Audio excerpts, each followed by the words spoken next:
इस व्लॉग में।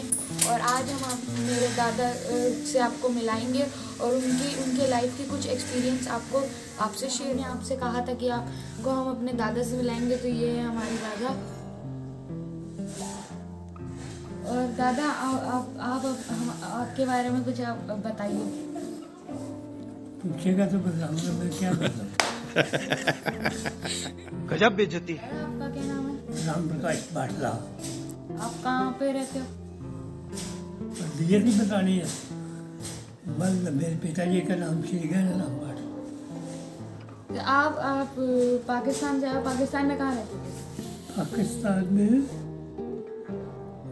गाँव था 442, उधर नंबर थे गाँव के 442 गाँव में। गाँव पे का मतलब है गोगेरा ब्रांच, नहर से गोगेरा ब्रांच से नहर निकली थी, वो जाती थी मुल्तान की तरफ। उस नहर पे हमारे खेत थे या कोई काम नहीं, गाँव में गोगेरा में तहसील समुंदरी। और मैंने 6 जमात गुजरम वाले गांव में पढ़े हैं। हमारे गांव में 4 जमात का स्कूल था, प्राइमरी उर्दू था उस वक्त। तो फिर मैंने उसमें पढ़ा जाके गुजर 444 नंबर में। उसके बाद वहाँ 6 पढ़ के फिर हम तहसील समुंदरी में चले गए वहाँ पढ़ने। 1 साल खाली बैठे, छोटे थे बुजुर्ग। फिर हम समुंदरी चले गए। वो समुंदरी साहब हमारा हेड मास्टर जो थे निहाल सिंह थे, हाई स्कूल के, और बड़ा अच्छा स्कूल था। हिंदू मुसलमान में कोई इम्तियाज नहीं था, एक दूसरे के साथ बड़ी मिली भगत थी।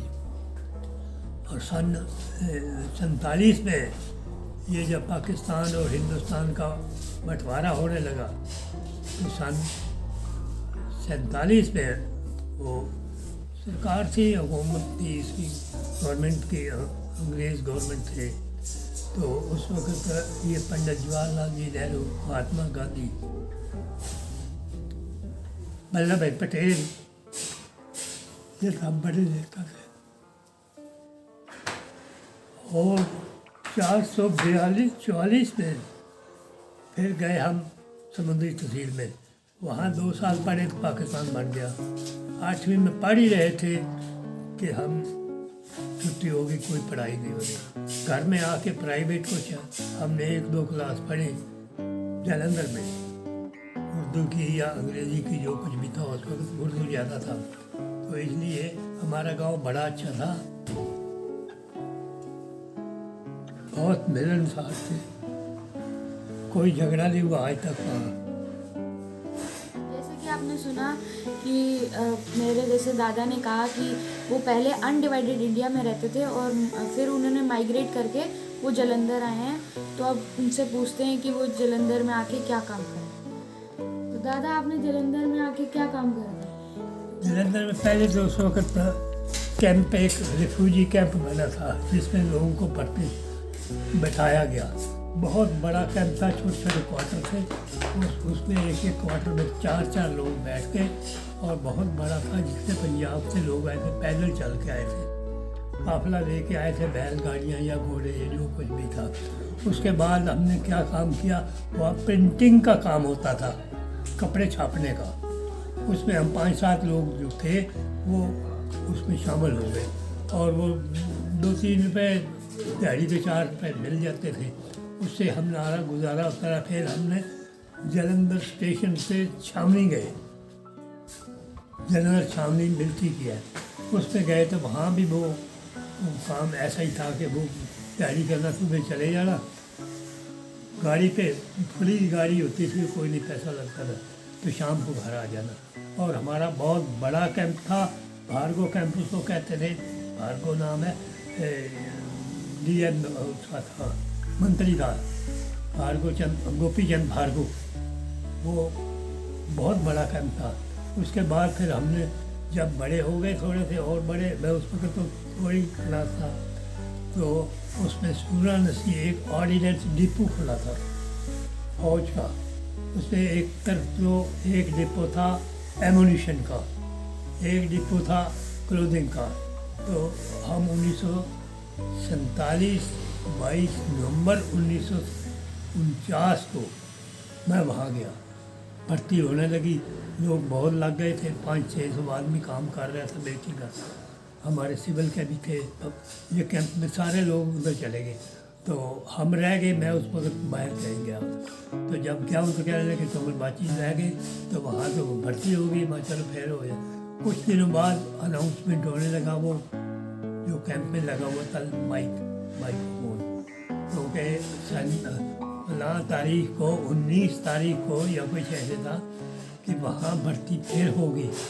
जो इच्छुक लोग हों वहाँ ऑर्डिनेंस डिपो सुरनस में पहुँच जाए और वहाँ 100 आदमी रखा जाएगा। तो उस वक्त मैं यंग ही था, अभी गाड़ी भी नहीं थी, तो हम भागते चले गए। 3 मील था कैंप से आगे कॉलेज था, DAV कॉलेज। उसके बाद सुरनसी स्टेशन था, उस पर वो मिट्टी का नीचे स्टेशन पे तो नहीं, नीचे जगह 2-3 पता नहीं कितने एकड़ से, कोई समझ नहीं लगती उसमें। ये मैं आगे नहीं कहता क्योंकि एमोनिशन का काम है, सरकारी काम है। तो वहाँ हम चले गए, तो बहुत सारी भीड़ लग गई वहाँ। तो मेजर KC चोपड़ा थे, वो आए, उसने एक राउंड मारा ऐसे सड़क पे, अमृतसर रोड से अंदर निकल के।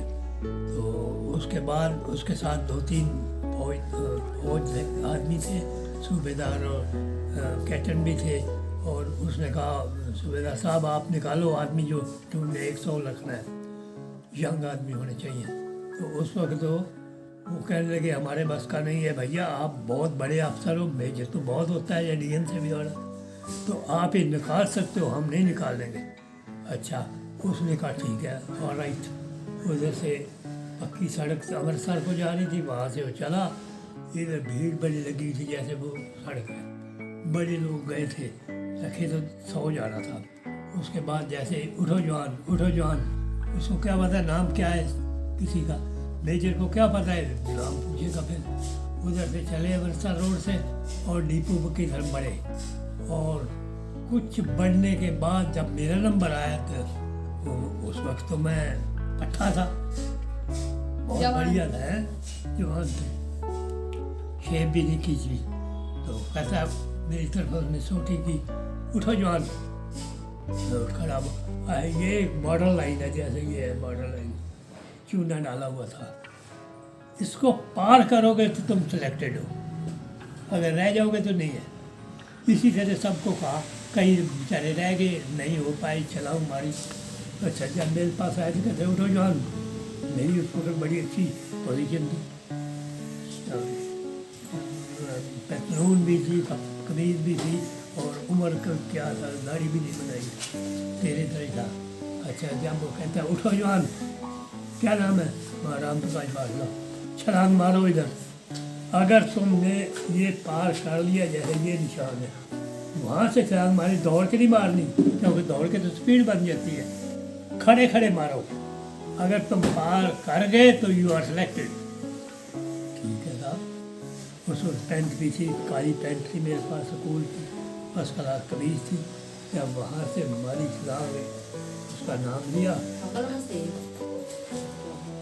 वहाँ से मारी छलांग और मैं पार हो गया, 8 इंच लाइन से भी आगे निकल गया। कहता है very good you are selected, thank you sir.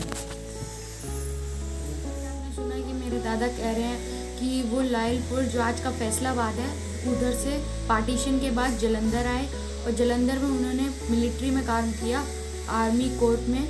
और अब आगे की कहानी अगले ब्लॉग में आपसे जाने जाएगी मेरे दादा से। बने रहिए हमारे साथ, और चैनल टू ब्रदर ब्लॉग को सब्सक्राइब कीजिए, वीडियो को शेयर कीजिए, लाइक कीजिए, और मिलते हैं आपको नेक्स्ट वीडियो में।